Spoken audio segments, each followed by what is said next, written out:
Hi, I'm Ashley, Senior Clinical Advisor at Carepatron, and I'm here to help walk you through the HIPAA Authorisation form.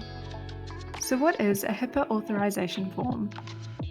The Health Insurance Portability and Accountability Act, or the HIPAA, is a federal law that sets national standards for protecting sensitive patient health information.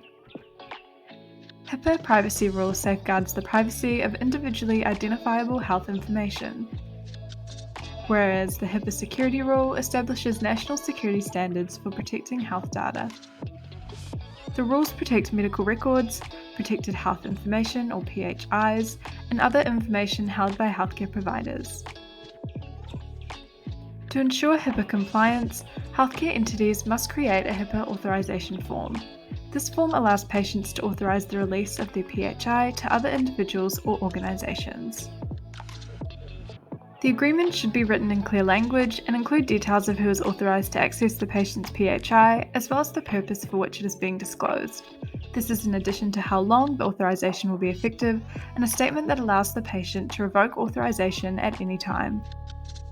The HIPAA authorization form is recommended for anyone within the realm of healthcare.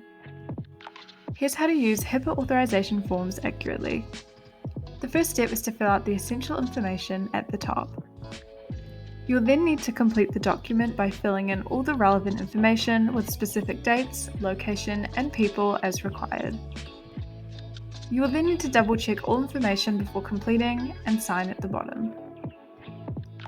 To view a sample form of the HIPAA authorization, feel free to visit carepatron.com where you can download and access the form for free. You can also access the form through our platform, filter by community, and type in the keyword to find the note faster. Edit however you wish. You can also access the form through our platform. Thanks for watching, and remember to subscribe to Carepatron to view more healthcare videos.